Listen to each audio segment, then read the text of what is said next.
Okay. Content warning and trigger warnings. For continuing forward, you acknowledge that you are alright with seeing the previously mentioned content and acknowledge that the team is not responsible for your self-moderation of content consumptions. So, content warnings. Be aware, there is gore, human taxidermy, human vivisection and dissection, flesh abominations, body horror, death, unhealthy power dynamics, dubious consent, Stockholm syndrome. But those are just content warnings. Now we have trigger warnings. Proof, human trafficking, kidnapping, human experimentation, forced imprisonment, not impersonation, but imprisonment, restraints, obsessive behavior, direct verbal, physical harm, being rendered unconscious, child abuse, transphobia, albinism, seizures, panic attacks, chronic health issues, PTSD nightmares, mental manipulation, emotional manipulation, possible torture, possible starvation, possible choking / suffocation, possible unwanted piercings, possible limb remover, possible eye remover, possible lobotomy, possible transformation into monster. I don't know what lobotomy is, but I have a very, very rough idea. Possible rapid body decay, possible plants expanding through body, possible being eaten alive, possible death of MC. I hate the death of MC. I'm not gonna spoil it, but there's a game I played where the MC can't die, and yeah. Possible falling in love with captor scenario. So if you were not cool with any of these things, with a lot of trigger warnings, a lot of content warnings, do not watch this video. If you are cool with this, then we are going to continue. What's your first name? Yeah, I always go with generic name. Last name. Birdman. I'm going with Charlie Brown. Because why not? My pronouns are she, her. Okay, preferences. Text is a bit slow, so we're gonna move it up a little bit. I read a little bit faster than that. Okay. Waking up on the ship was nothing new, but this was the first time I did it in chains. Sluggish thoughts swam through my aching skull. My fumbling motions revealed chains binding my wrists and legs to the floor. They were heavy, and the manacles were tight enough that I worried about blood flow. Hazy memories resurfaced piece by piece. Each new recollection sent a dagger of betrayal through my heart. Not again. I attempted to sit up and fell back against the crates with a groan. My head felt like it was splitting in two. My past experience told me I had at least 2 cracked ribs. Not fun. A nasty bruise chafed under the tight manacles. Blood poured down my forehead and dried on my chin and throat. I remember the bruise and the cut to my head. The enemy found my location sooner than expected and forced a melee confrontation. We still won that fight. Sal. The name fell out of my lips like a curse rather than a plea. He left quite the big knot on the back of my head. It took me 5 years to get comfortable with him, to gain the confidence to trust him with my back. And this was my repayment, fitted to a fate worse than death. If the chain belonged to who I thought they did. Familiar runes were cruelly carved onto the chain links. Drain runes. Drain runes bled magic users dry and were necessary if you wanted to traffic humans. I shattered more than a few of these in my career. In a way, it was no surprise I ended up in some myself. One doesn't make an enemy of the tourmaline ring and walk away unscathed. This was inevitable. Better have paid you well for this, Al. Hope it's enough to keep me from finding you. The anger festing within me gave me the strength to finally sit up. The cargo hold was tight, bloodstained but not smelly. I had to be the only living cargo down here, which was bad. These ships never had only one piece of cargo, so they were in an even worse place if they weren't with me. Upon examination, the ruins and the chains were cheap and outdated. Reaching within myself to gather amount, I revealed that I had a tiny amount still within me. I could also partially open my third eye. Opening my third eye sharpened my senses and alerted me to the fact that there were other people down here. Clattering of coins and cheery conversation indicated they were crew, not captives. Sometimes I wished I was able to completely open my third eye. This is one of those cases. I didn't reach far enough with a partial opening. Instinctively, I looked up and around me. Elementals hung in the air. Small, brain-dead water droplets blazed around, carried around by young, rambunctious air elements. Air elements were difficult to control on ships. They were easily distracted by the water and the salt. Thus, they spread themselves too thin and became near brain-dead. They bore little things, latched onto my call in a near frenzy of excitement. I gathered a little energy I had left in me and offered it to them. Let me hear them. It took a bit of pushing and insistence to guide them the right way. Soon, those unintelligible voices became clearer. My vision became overwhelmed by what the elements were showing me. Or people around a tiny table drinking and playing cards. You're all slurring the tratual, I think that's what it is, with a variety of different accents one could find in this Sacrarium Pario. Probably butchering this, but forgive me, I'm doing my very best. So, yeah. What do you think we'll get for her? Probably not much. Or estimate the cost of a bitch. Old slice paid well for possible breeders. That's insane of a statement, but okay. Especially if the cap sell her to a rental place will make passive and coin that way. Do we even know if she can carry? Lots of mercs like her taking something to stop that from happening. Yeah, but rental places can reverse it. Really? Why don't we take the more women then? Because too many pretty ladies disappear at once. People get suspicious. Your daddies and mommies are more likely to block the ports to look for them. Guess we're lucky she's a nobody. Brute laughed a bit. But for real, I don't know why the cap handed over so much coin for this one. Do you really not know who that man is? Most of the man nodded and looked confused. He's here to hit things, not remember them. She patted his arm. That's Brown, the Brown. Top of the bounty board in the ring. 8 years in a row. So the man's jaw dropped. So yeah, we don't gotta treat her like the other cargo. There are people dying to get their hands on her. What are Cap gonna do with torture rental? The hard part is making sure everyone gets a turn then. Brown has more than a few people who want her dead after all. Gonna make so much money. The glee on all their faces made me sick. We might make enough that we don't have to keep snagging rats. I clenched my fist and bit back the growl. A rat meant a child.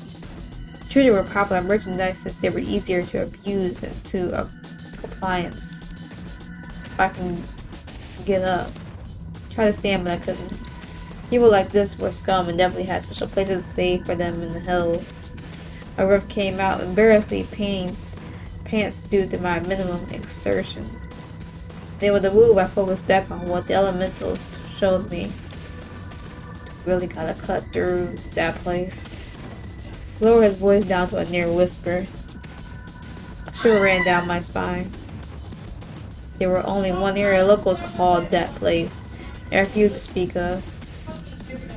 No, it's scary, but we'll be fine. The path we use hasn't had any problems this month. Keep your head on a swivel all the time. Get compliant in that place and you get eaten by one of that thing's toys. Big man shivered and rubbed his hands up and down his arms. I'm not even worried about the toys. I'm worried about the ghost ships. Ghost ships, huh? The other three laughed at him. Yes, miraculous ghost ships where only the crew disappear while their cargo returns to shore. She hit the big man's shoulder. Don't be daft. That's only the tales our cargo tells amongst themselves that feel better. I've seen one though. A ring ship with no crew. Only shell-shocked cargo. And how old were you when you saw this? 7, but It was probably a cargo mutiny due to bad crew. It happens. People can't maintain control. Bring that down a little bit. Every crew has kept around to maintain our superior level of professionalism. Muscle Man shook his head. I still don't like it. What? You scared that the creator and the creation will pop out of the sea? Whisk you away. The other three laughed again. Don't say their titles like that, it's bad luck. You really are young. Green bloods like you always get so worried about the false idols on Pario. Remember to pay your respects to the true gods, and you'll be fine. Don't say that name either. Too many ghost ships, too many rotting monsters on the beach. I don't want to die because you don't know how to be respectful. Respectful of what? Two assholes cursed by the divine? One woman got a vicious grin. Well, don't tell me your actual names are forbidden, too. Don't you dare. Saying that while we're in the place is asking to die. Oh no, whatever will I do when Violo and Vivere appear? The woman and her friends laughed. Muscle Man slammed his palms down on the table. Now you've done it. He looked frantic. Calm down, lad. You said their names plenty of times. Never had a bad thing happen. Muscle Man shook his head and got up. Where you going? We just started the round. To pray for us. He was already making the hand motion for a prayer to the goddess of mercy while walking away. The rest of his table mates laughed and jeered at him before continuing their game. Enough. The view closed, and I gritted my teeth. Deep in the center of the Sacrarium Sea, resting the island surrounded for miles by blood-red waters. Those waters, the blood waters, were the prison that contained the deadliest living gods. This immortal pair haunted the dreams of children and sailors alike. The creator, he who destroyed divine law with his twisted creations. The creation, something built to mimic humans in an ungodly way. Their pair sank hundreds of ships every year. When their creations died, they left acidic corpses on our beaches. Any sane sailor turned back the moment the water started to look even slightly pink. Only fools like those in the ring dared to actually cut through it to avoid civil guard patrols. I wouldn't need to worry about my fate once we docked. I needed to pray. Well, I needed to pray. We docked at all. It was madness, and I was being dragged into it with them. For a moment, despair welled up in me. Betrayal was nothing new. It was a familiar song and dance. I got myself out of similar scrapes, but this had been the most hopeless one yet. Trapped on a ship with armed traffickers while riding through the most cursed area in all the seas. It was a death sentence. Unless I could turn it around. I could not live this long to die now. Felt around my soul and body, see what kind of magical reserves I had left. It was very little. The previous battle had drained most of my energy. Like before, reaching and gathering my power felt like physical agony. Only my years of training kept me from falling to one knee. I didn't need anything flashy. I only needed enough power to rip the nails out of the floor. I wrapped a chain around my arms until they had become taut. My muscles and bones protested my pulling, but I powered through the pain. It took all my focus to time bursting my energy with the momentum of the pull. I succeeded. They actually had me falling back against the wall. Black spots danced along the edge of my vision, and my legs shook. I tried to focus on making sure no one heard me. The ringing in my ears drowned out everything else. Steady, steady. Each slow breath hurt like hell. Still, I persisted in the motion, careful to not breathe too deep. My ribs would resent the extra damage otherwise. While gathering the strength to move, I collected my wits. I was stuck out at sea on the ship of traffickers who wanted me dead or gone. That traitor had stripped me of my weapons. I had no allies for miles. Then again, I doubt I had allies at all. Relationships that didn't end in treachery were rare in my line of work. Not that it mattered. I had no way of reaching help at all. To make matters worse, we were heading into the blood waters. What could I do?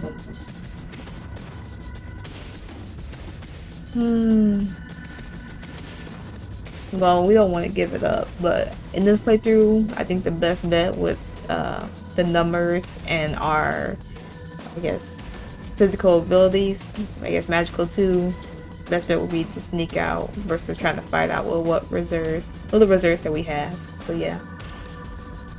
Try to remember anything I saw before going unconscious. My memory was correct. There were the emergency bolts on the side, which they usually are. My body was weak, but I wasn't dead. Yeah. Reaching into myself, I determined I had enough power left to make the boat land in the water quietly. I only needed to get it to one unseen. Hard part would be getting around their guards. What other cargo spread around, they'd be on high alert. Honestly, they'd probably be more on alert because I was on board. I observed lanterns and candles, debating messing with them. No, that'd be too noticeable. If anything, it lured them to me. I could use it as an ambush if needed. With a pain groan, I hauled myself up. There was work to do. If I managed to escape, it would be quite the boast to add to my sales pitch. I didn't have time to react when the ship lurched.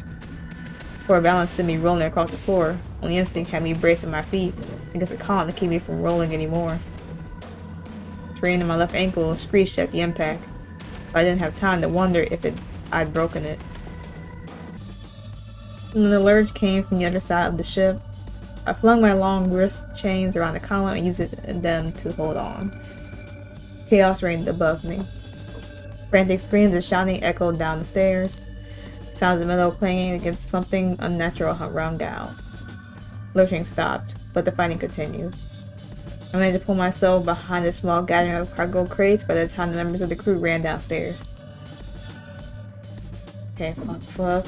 Okay, man with eye patch? I guess well, I don't know what's going on, but we'll figure it out. God of mercy, grant me freedom from this torment. God of secrets, grant me your blessing to hide. People babbled and shouted at one another. No one even noticed I wasn't where I was supposed to be. We're doomed, we're doomed. The sound of something heavy trotting down the stairs had new screams of terror rising up. Symphony of broken bones and thudding bodies took over. The natural, disturbing grunts and groans echoed from the beast mauling them. Oh my god. I was ready for that, but the speaker was too loud. The gleeful laugh echoing above it all had me frozen in place. Another attacker was just laughing, I guess. The voice was low and had a slight rasp, but there was a sadistic, playful quality to it. Okay, 13, 14, 15, 16, 17. 17 people left. The scream began to die down into pain sobs. I didn't dare move from my spot. The man began to hum. Cheerful melody felt out of place with the backing chords, people pleading for their lives. Let's see, man. No diseases of note, no injuries of note, emancipated form, poor bone density. Not viable. I heard the sound of a blade ripping through flesh, cutting off a terrified scream. Female, unique blood condition, recognizable type, but research is lacking. Viable. Sobbing increased into panic screams, something hauled the woman away. Male, impressive physique, decent health and bone density, musculature could be useful for ligament experiments. Viable.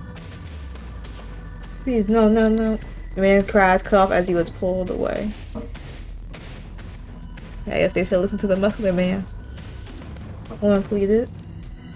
Begging is pointless, silly scum.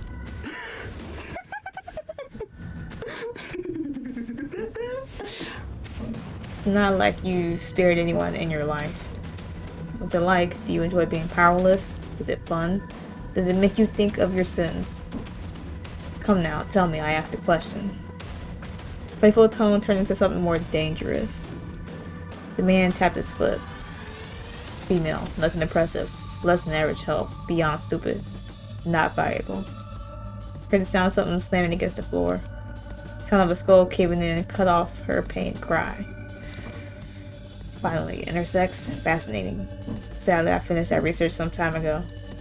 Ah, unique bone disease. This is new. Fascinating. He clapped his hands with glee. Fantastic! Okay. What a wonderful find. You'll make for a wonderful case study. Valuable. This one didn't even put up a fight as the beast hauled him away. Kept my hands clapped over my mouth. Yeah, let's stay hidden. No one else is around. He missed me. If he doesn't sink the ship, I can get away. He'll also try to sneak out to one of the emergency boats.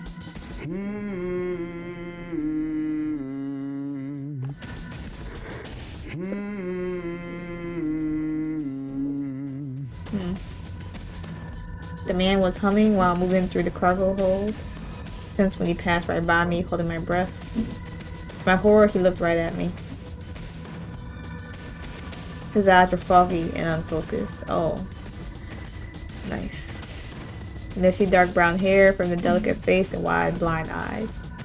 Freckles covered tan skin, unique gold-filled scars sprawled along his chest. He almost looked like a mischievous angel if not for the blood splattered on his face. He scanned the area and I could feel magical energy radiating off of him. I felt like I was standing next to a white hot flame. I pulled my own third eye shut to avoid his energy and hoped he wouldn't notice the remnants of my presence. My chest burned from holding my breath, but I didn't dare release it. It wasn't the first time I'd fought a blind magic user. It tended to be prodigies due to their minds being able to process magic better. After all, their brains need to produce or process visual feedback from magic. It said the extra energy or extra focus went straight to their natural abilities. My limited abilities allowed my sharper senses and a keen awareness of danger. The open third was something for prodigies alone. His third eye will see me. Shit. Frustrated tears mingled with the sweat and blood on my face. Waiting for him to address me, wondering if he wanted to torment me on purpose. Even though his third eye passed over me, he turned away. I let out a surprised gasp and cringed. He didn't turn back. I blinked a few times. The jagged breath came out as a particularly loud wheeze. No reaction at all. The words just hit me like a hammer. Blind and deaf. I read quickly all the same. Couldn't bear to open my senses to check on the elementals. Even with my third eye closed, he was a beacon of power that pained me to even stand there. Well, his realization that escape was possible had me shifting. I grabbed my chains and picked them up off the floor. Then I stood my feet instead of walking to avoid noticeable vibrations. Hello. You need to make sure no one is unconscious down here. Hello? If you're here, you need to tell me. I'll put you with the others in a more comfortable spot. He meandered through the cargo hold, humming the entire way. Something grew fainter and I took a chance to make my escape. I navigated the rocking of the ship until a sharp lurch sent me slamming into a column. Motion caused my head to hit a lantern and I dropped my chains to catch myself. Terrifying speed, the man was in my area again, head scanning the area. This time there was an air of focus about him. His scan earlier was nothing compared to his intensity now. He reached out his hands while moving. I froze in place, debating what to do. Was it the chains hitting the floor that alerted him? Was it me hitting the column and the lantern? His nose twitched with a sniff. Different blood. He let out a curious hum while moving around. He was going to find me. I needed to do something.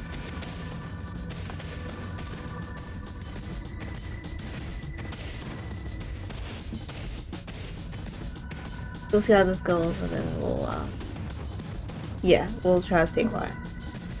If I was very, very careful, I could dodge him. It was a long shot, but it was all I had. Because we just don't have the power to be fighting anybody off. And I feel like begging is just going to make it worse, so... Let's see. He explored at a casual pace. He overtook an entire crew armed to the teeth with weapons, magical potions, and magic users. He had the power to be casual. I stayed still and waited for the inevitable. He actually passed me at first, but when he took a step back to turn around, he stepped into me. Ah. The surprised little squeak wouldn't have been cute on anyone else. Here, it felt twisted and wrong. He whirled around in an instant, hands flying towards me. One of his hands tangled onto my bandolier, staining it with blood. He tugged me towards him, eyes wide. What? A person. He blinked a few times in surprise. The hand now holding onto me reached up and brushed against my face. He felt under my nose, across my lips, and around my throat. A living person. Are you mindless? I can't see you or hear you. He cut my face with a cup of wonder on his features. I shook my head. Truly an intriguing situation. His answer, not mindless, only impossible to see. I felt magic push into me, and then I winced. Magic entering your soul felt more invasive compared to magic pressed against your physical form. It's like pouring water into a pit. I can't sense a limit. Sensation pulled back and a manic grin split across his face. You are fascinating. I never would have thought I'd find such a treasure on one of these ships. Okay. The light of laughter made my hackles raise. His hands dropped down and snagged my chains. Maybe Luck likes me more than he says he does. It's been so long since we had a guest with such unique value. You are what I've been waiting for. His sweet smile became more deranged. You have to come with me. His magic exploded in my mind. It overstimulated my senses until I cracked. I sank deep into the void, only the man's delighted whisper breaking through. We're gonna have so much fun together. I floated in the darkness for an unknown amount of time, sinking further into the past. Soon the unintelligible whispers turned into recognizable voices and sounds. Pain grew and grew in contrast to my body, which only felt smaller and smaller. Dark shadows began to form familiar colors and sensations. My body ached and my limp arm hung at one side. I lay on the dirt ground of the barn, broken ladder beside me. All I could do was stare up at the hideout Jabari and I had made together. A great place to escape our parents, and the only safe place during the bandit raid.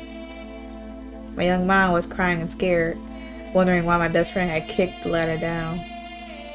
A vague adult awareness recognized desperate self-preservation. He left me as a sobbing, injured bait. I could do nothing but lay in pain days, pleading with the God to save me. The bandits hadn't entered the barn, so a guard had arrived faster than expected. The pain in my heart only grew even after my rescue. I could never find it in myself to forgive him. The small wound tore into a gaping hole when the civil guard recovered my parents' corpse. Everyone in the village had looked at me with hollow pity then. Broken arm meant I could do no work, and now I had no parents to look after me. Like my friend, they kicked me to the side. I don't want to see this. Pains in my past began to bleed into each other again. Each time I extended the shaky, terrified hand, daring to trust, a new wound gouged itself into my heart. Find faith and hope for goodness, sharpened wood into cynicism over the years. The wounds of the past tightened around my throat. My despair straddled me almost like a lover, tipping me to stop breathing to avoid the pain. I shook my head, thrashing and fighting back. With my first agonized gasp, my eyes flew open. The ceiling above me looked rather plain. Chipped embossing. Yeah, we're overrun with vines. I stretched my eyes along them while steadying in my breathing. The room was dim and humid. My body felt heavy, bloated, and uncomfortable. I wonder if that's blood on the windows. I don't know. Someone healed me magically then. Magical healing was always expensive, and unlike most people, I tend to have a severe reaction to it. Thus, I try not to get healed that way if I could avoid it. My hands ran across my body and I noticed thin manacles on my wrists. They were lighter than the ones from the ship, and a dainty-looking chain connected them. I reached inwards for my magic but found nothing. No energy at all. I ran a thumb across the chain and groaned upon realizing I recognized the ruins on them. The ones on the ship had been cheap knockoffs. These were airtight and denying me my magic. The groan forced me to take in a deep breath, and I coughed on dust, an overwhelming smell of something. Someone had washed the sheets recently, but this place still needed a good dusting. I sat up to look around. Something fluttered on the edge of my periphery. My head snapped over in the direction of the motion, and I braced myself for impact. Don't you dare scream. A tall figure sat near my bed. Okay. It was a man, but not the one from the ship. The man had been slim, almost tiny. This one was a mountain of muscle barely contained in haphazardly tied robes. Long hair poured over his shoulders, ending in colorful tips. Natural golden eyes sat in a sea of black, glaring at a dagger. Painful-looking seams broke up molted gray skin. He looked like a monster you ran away from. The sharp blade he played with didn't help the image. He stood to loom over me. He moved with regal grace, reminding me of a lion ready to pounce.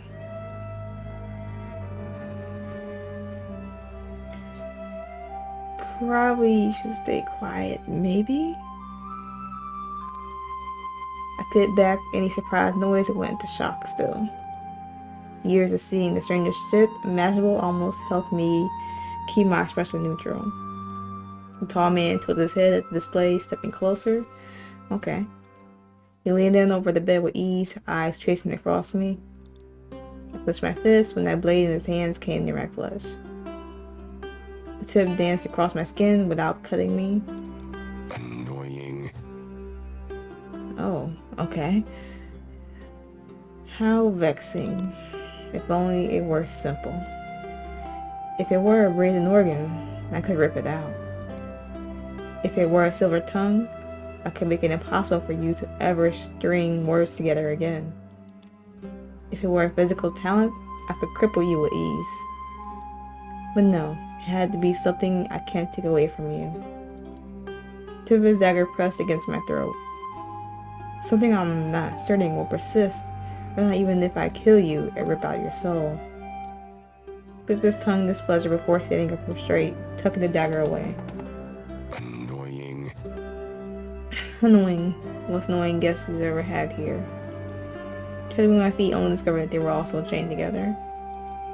Chains were just long enough I could shuffle around, but I would need to be careful to avoid falling. Tension kept the man's shoulders tight despite the impassive look on his face. Some difference of opinion had to exist between the ship's attacker and this man. I hoped it wouldn't get me killed. The door opening shattered the tense silence.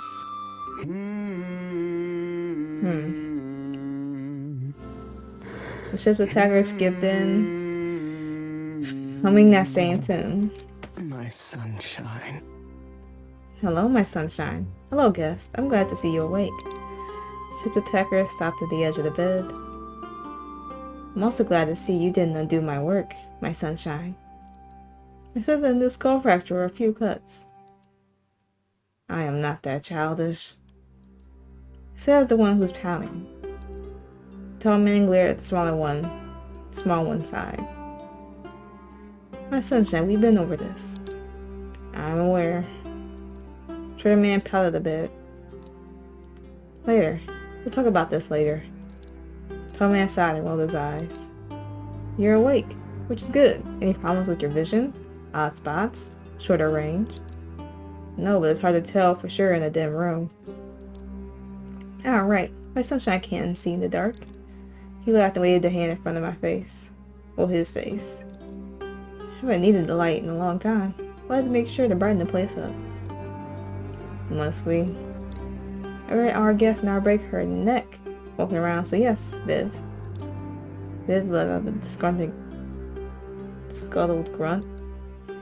No issues with your hearing, it seems. No, I hear fine. I'm surprised you could hear me. Was I interesting because you couldn't hear me?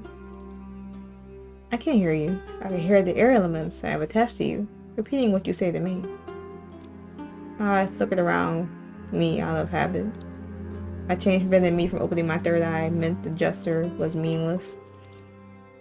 Which does make you feel fascinating. Never had to do this one. We'll do this before. Small man stepped forward and grabbed at my face. Well, I have done it once before. Long time ago. It's quite a strain on him too. Be grateful he deems you worth the effort. Not a strain but an inconvenience. Elementals are fussy, a reliable tool. Fingers on my chain trailed up my face. How do you feel? Be honest. Terrified? He said to be honest. There was no other answer given the true horror of my situation. 2 men living in a castle under a red sky. One of those men called Viv. Viv had a natural and human appearance. I licked my lips in my nervousness. Terrified. Whatever for? Unless... He saw my face and leaned in. You pieced together where you are. Such a smart little thing. It's not that impressive. Viv rolled his eyes. Only a fool would be able to piece this together. Piece alone would free me to answer. I say recalling and combining relevant information under stress shows her abilities. So I'm right? Well, you had to say it out loud first. I hesitated. Are you the creator and the creation? And I went back to the running game children would play. The play creator and the one play creation would chase the rest. The play creator would tag someone and sing a song and turn them into a creation.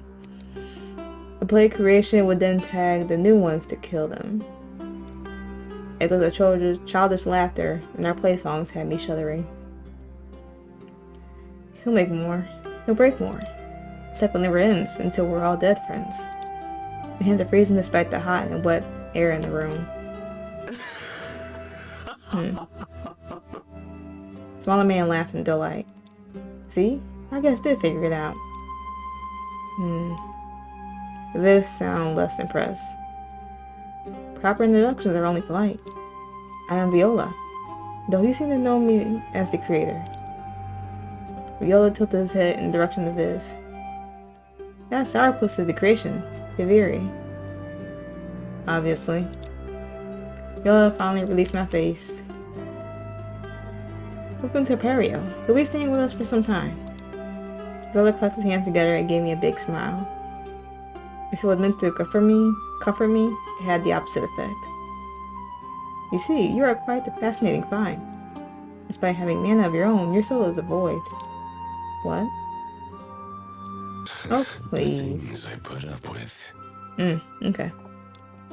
Vivere tossed his hair over his shoulder and glowered at me. There is no way you haven't noticed the oddness of your body. Surprised you haven't been killed on accident. True, even with both of us managing it, the elementals are noting some sluggishness. Which means we pour too much energy into you while healing. That could be fatal, you know, to you and the healer. I imagine healers charged you an arm and leg for repeat visits. I flinched. That was true. Do you know I have mana lines? Beyond the fact I cut you open to check. Oh. Shuddered and looked down my body, unable to find signs of his exploration. You have an aura of burns in your mouth from spell work. My sunshine says you also have discoloration under your nails, which is common in spells work. There's also the fact that the ruins are active. Will foresee the alarm that you tried to open your third eye. What else could you be?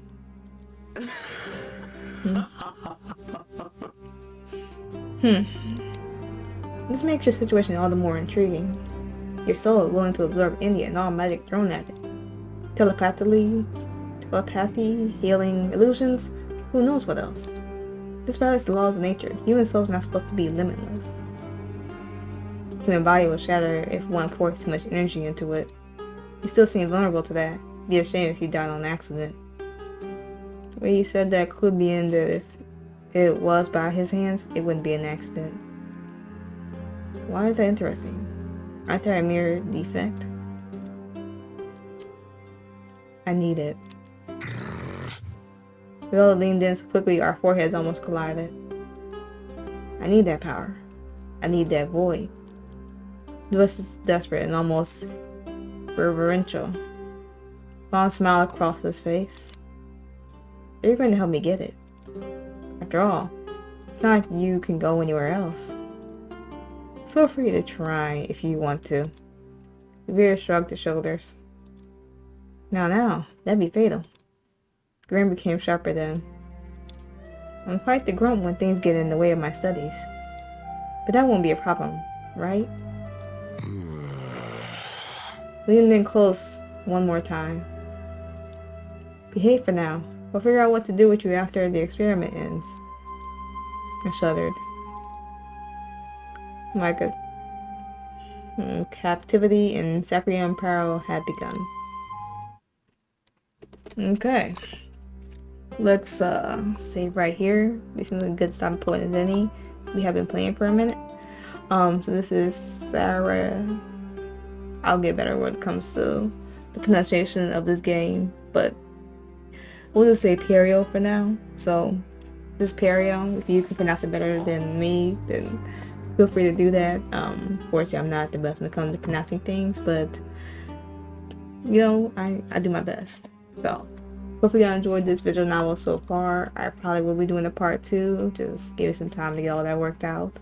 Also thank you again, if I haven't said it already, for 1,000 subs. We finally reached that milestone. I think it was Saturday.